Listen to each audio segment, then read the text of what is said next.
In the Japanese internment camps, there were three main internal disputes, each one laying the foundation for generational trauma. The first dispute was the Nissei versus the Issei. The Nissei were the second generation and younger Japanese Americans, and the Issei were the older generations and immigrants. In these prison camps, the Nissei and Issei frequently argued and debated over leadership positions in the centers and in the internment camps. The Issei held strong traditional Japanese values, while the Nissei held more progressive American values. Because of this divide, they held many different positions on certain topics. In the Santa Anita Assembly Center, rioters protested against the lack of resources and food. Some Nissei, or second-generation Japanese Americans, attacked the internal security police. The Issei described it as a quote-unquote spineless act. One Japanese American was assaulted and another died of injuries. Tensions were rising between generations. There was really a big divide between some of the younger citizen people and the elders, the Issei, the immigrant group, because the immigrant group could never become citizens at that time. We were not allowed to become naturalized. So they kind of remained very Japanese in a lot of ways, because even though they lived in the US, they really weren't allowed many of the rights. They weren't allowed to become citizens. And so, they had a rather hard life. But the younger educated ones, or there were some who were very quote unquote patriotic, that they felt like their allegiance was to the US. And so there was real conflict between the elders and the younger group.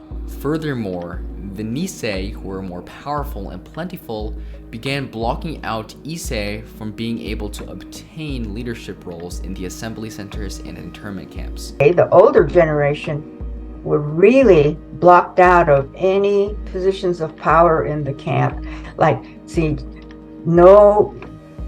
Japanese was not supposed to be spoken in the camps, whereas that was the native language of many of these people. So, and just kind of blocked out of all the better jobs and whatnot that they had in the camps. The Nissei began forming organizations like the JACL, which was cooperative with the US government policies. The Issei were furious. Why should their sons serve in an army that detained them? But the young Japanese Americans did not have the same emotions as the Issei did. Rather, they felt like they were doing something good for the better. Even though Japanese Americans would continuously show their loyalty to the US would still and constantly question their loyalty. How did the US know any of these Japanese Americans were not spies?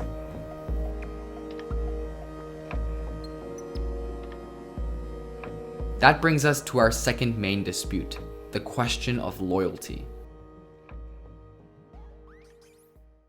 The US decided to bring up the infamous questionnaire that was given to all persons who were older than the age of 17. This questionnaire was used to find the loyal and disloyal Japanese Americans. Although the questionnaire seems to be a simple survey to determine your loyalty to the US, the questions demanded that the Japanese Americans give up a part of their identities. The 28th question remains imprinted in many Japanese Americans' mind. Will you swear unqualified allegiance to the United States of America and faithfully defend the United States from any and all attacks by foreign or domestic forces, and forswear any form of allegiance or obedience to the Japanese emperor or other foreign government, power, or organization? The question was clear-cut and simple, but at the same time, so evil. If you signed yes, you gave up your Japanese citizenship, but most importantly, your Japanese identity. The act of signing was so powerful that it meant more than just foregoing a Japanese card. That's what the government wanted, and so, just to stay out of trouble, they said yes, yes. And so, I have studied the questionnaire period a lot, and I don't know why it's never been looked at as a gross violation of our rights. How were you to answer without giving up a part of your identity? You were forced to take the questionnaire. Mostly the Nissei, they began questioning what the term American meant. Furthermore, what the question Japanese American meant. But the younger generations had less of a hard time. Paul Tomita, for one, understood his position on the questionnaire. He, like other young Japanese Americans, were dedicated to the US right from the start. I am committed, I pledge allegiance and all that stuff. We actually believe that shit, a lot of Americans just go, they laugh and all that stuff and make fun of it, okay? Well, in our situation, in my situation, I do believe in it, and I think a combination of being Japanese and being a believer in the U.S. Constitution, if you put that together, we're hard to beat. Although that might seem insignificant, Paul, among others, felt betrayed for their disloyal traits, when in reality, loyalty was based on how you looked. They could not separate Japan from Japanese Americans, okay? Japanese from Japanese nationals to Japanese Americans. They could not separate it out. And just because, again, here it is, because we looked like the enemy, we were the enemy.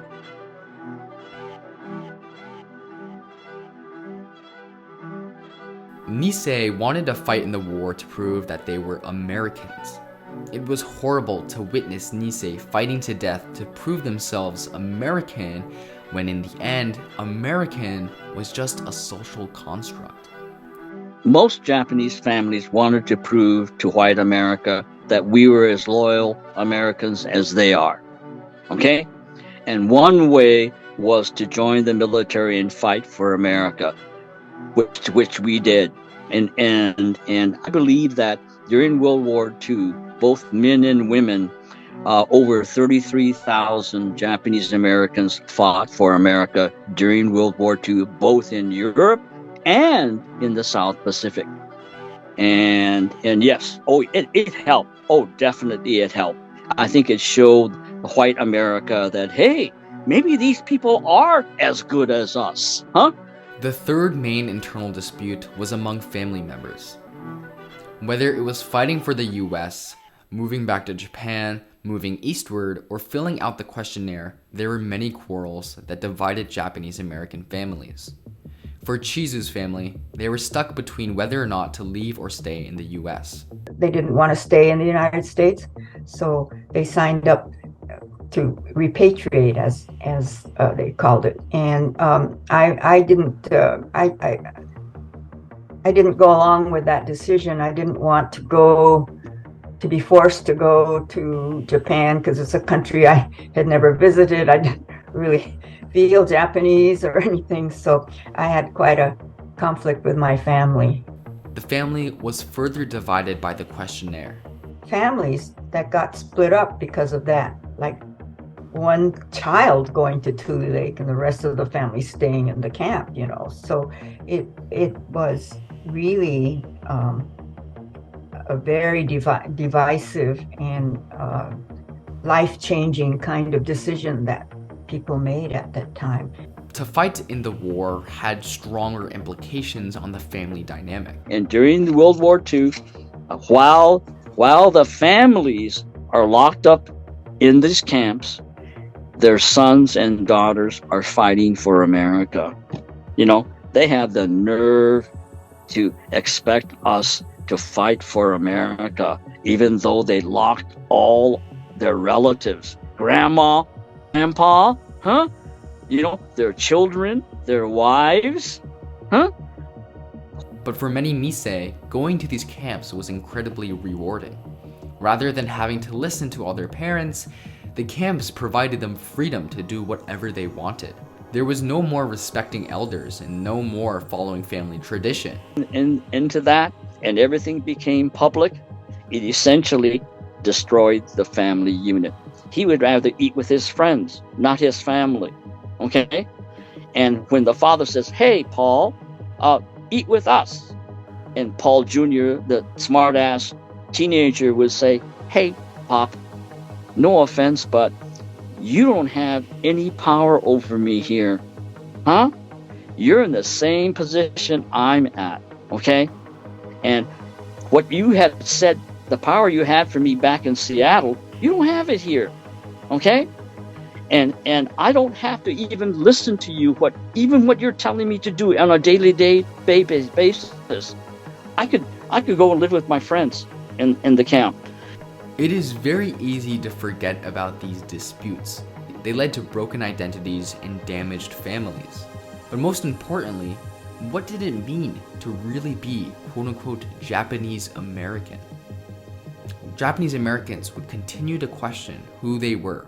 This idea would continue to play throughout the camps and even after the camps.